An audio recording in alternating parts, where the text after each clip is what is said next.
Aujourd'hui, je vais faire une vidéo sur la femme et également sur la sorcellerie parce que c'est des choses qui sont étroitement reliées dans le sens des archétypes. Alors, je vais vous expliquer un petit peu, puis ça sera à vous d'en tirer vos conclusions. Un des grands pouvoirs de la femme, c'est de pouvoir enfanter. Donc, ça demeure aux yeux de l'homme mâle toujours un grand mystère et aussi une certaine frayeur. Parce qu'on pourrait dire que la femme est alchimique, dans le sens qu'elle est divine, parce qu'elle a le pouvoir de donner la vie, et qu'elle porte pendant 9 mois un enfant dans son corps. Et c'est un pouvoir que l'homme, le mâle, ne possède pas. Et au cours des âges, ça crée chez l'homme une grande frayeur.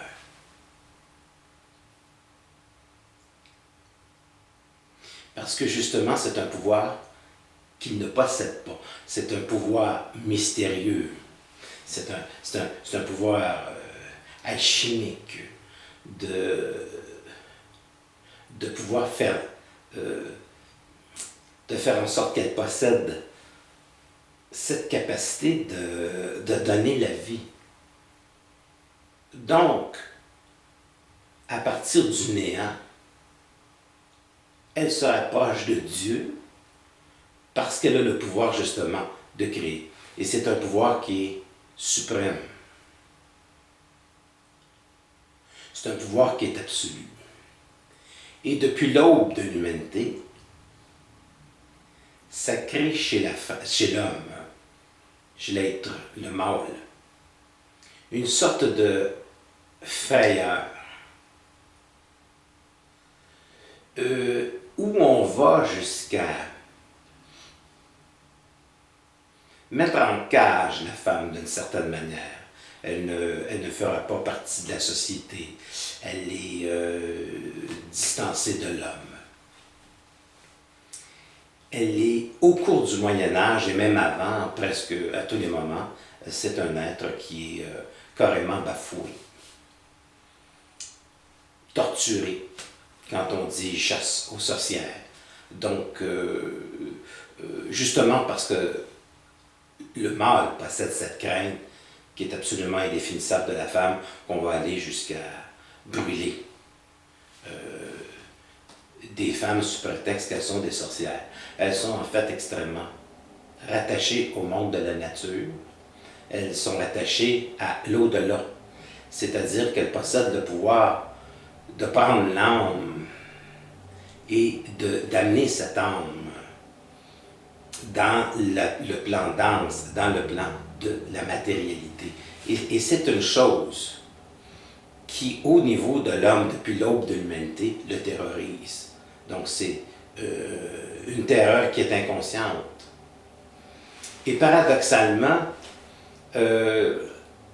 nous assistons aujourd'hui à l'éclosion d'une femme qui va prendre, d'une certaine manière, sa place dans la société, qui va prendre un certain pouvoir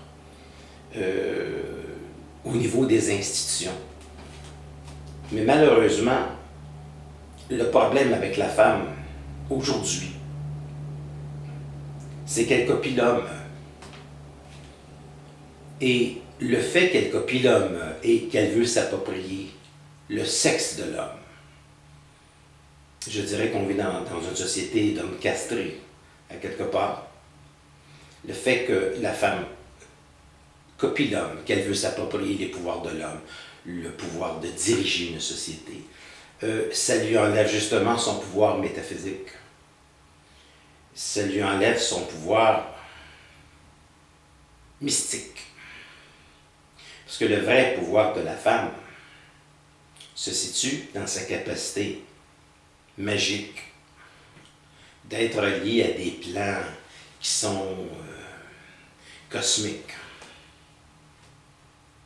Le plan matériel est un plan qui est très important. Mais le fait que la femme puisse accéder au niveau du marché du travail ne va pas nécessairement l'aider à s'épanouir ou se sentir bien. Il est très rare aujourd'hui que je rencontre des femmes qui sont très épanouies. Ça ne veut pas dire que je n'en rencontre pas. Il y a des femmes qui sont merveilleuses, magnifiques. Je vous explique les choses au niveau des archétypes, de ce que fut la femme autrefois, de ce qu'elle a été et de ce qu'elle est en train de devenir. Et il faut comprendre une chose ici, c'est qu'à quelque part, à l'intérieur des archétypes, que l'homme, l'être humain, le mâle, a toujours eu peur de la femme. Il a toujours craint la femme, parce que justement, elle est en contact avec des plans qui sont dans le pouvoir de donner la vie, où elle porte l'enfant, où elle crée, où elle est proche de la divinité. Et de toute manière, même le mâle, l'homme, vient de la femme, vient de l'intérieur du corps de la femme. Il le sait. Et à quelque part dans son inconscient, la femme pour lui représente un monde de terreur. Parce que le monde de la femme est un monde de puissance. Toutefois, je ne peux pas dire que dans la société, et je parle pour la société québécoise parce que c'est une société que je connais bien, je ne peux pas dire que l'évolution de la femme qui s'est faite en moins de 60 ans, la femme qui est passée d'une servitude dans certaines régions en dehors de Montréal, soit disons 70 ans, au fait d'accéder à une certaine émancipation qui est nécessaire, qui est importante, mais qui ne donne pas nécessairement une émancipation. Et la raison est la suivante, c'est que le travail ne peut pas permettre chez un être humain son épanouissement. Parce que le travail est une forme d'esclavagisme, parce que le travail c'est une forme d'aliénation. L'individu dans sa conscience ne travaille pas, il crée.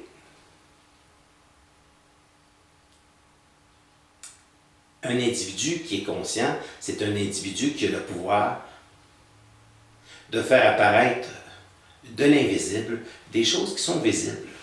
Donc le domaine de la créativité est extrêmement important. Et plus un individu est conscient, moins il travaille, plus il crée. Et sa créativité devient extrêmement productive, importante et très valable pour une société. Donc, ce sont des gens qui ont la capacité d'apporter au monde. Je dirais que le féminisme québécois a été un combat, une guerre des sexes. Et je constate en fait une certaine désolation et la rencontre souvent de deux solitudes, de l'homme et de la femme, qui n'accèdent pas facilement à une communication télépathique, intuitive, qui permet aux êtres de se réaliser avec une grande facilité. Donc ce n'est pas une période qui est facile et je ne crois pas non plus que ce soit une période qui soit facile en Europe. En ce qui concerne les anciens pays, là où la femme a une certaine servitude encore, la question ne se pose pas. Parce que la femme demeure dans un état qui est aliéné. Et la femme demeure dans un état aliéné dans ses peuples, comme elle a toujours été à travers les âges, justement parce que l'homme a peur. Et l'homme en a peur pour les raisons que j'ai citées tantôt. C'est qu'elle est divine et qu'elle est en contact. Elle représente un principe divin de la création de la vie.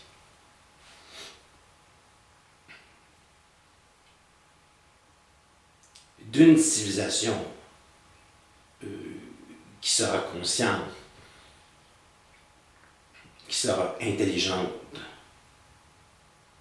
Nous aurons le pouvoir de comprendre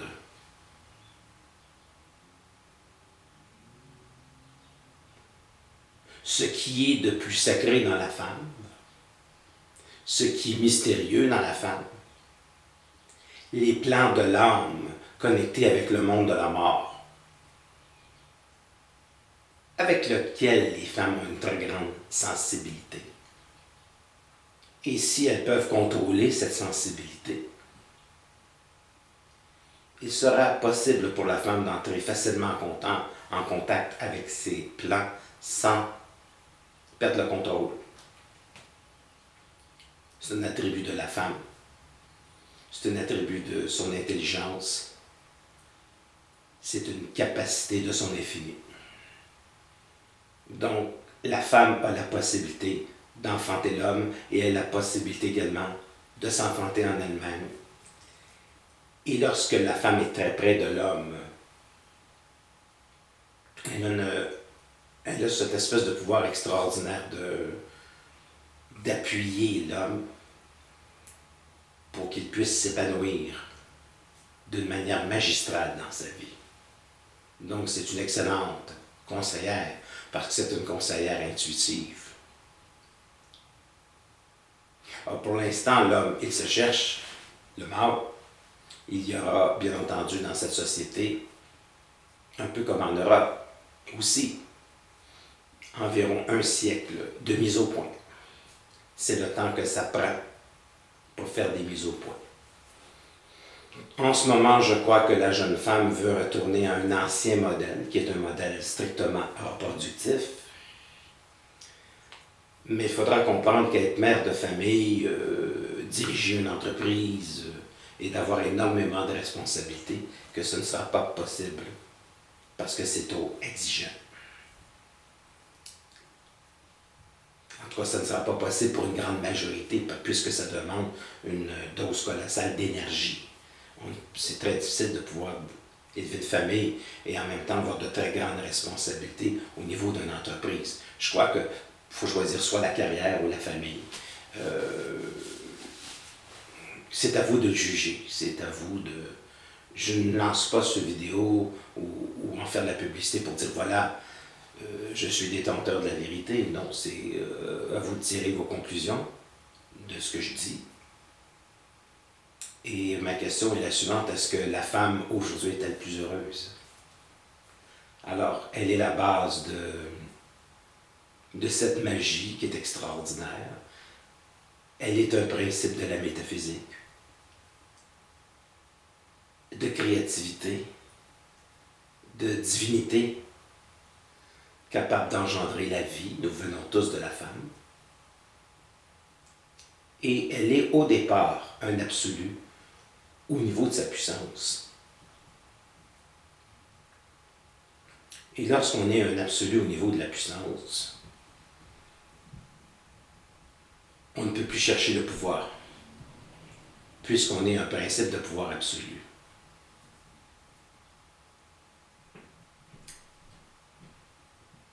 Au fur et à mesure où la femme elle va remplir son rôle au niveau de la société, qu'il y aura une sorte de démystification des craintes internes. Il y aura une fusion, une communication intense, télépathique, qui va s'établir entre l'homme et la femme, et à ce moment-là, on va accéder à une nouvelle civilisation. Les gens me demandent souvent, mais quand apparaît une civilisation dotée de conscience? Une civilisation, elle est dotée d'une très grande conscience à partir du moment où il y aura cette unification entre l'homme et la femme qui est un absolu. Merci.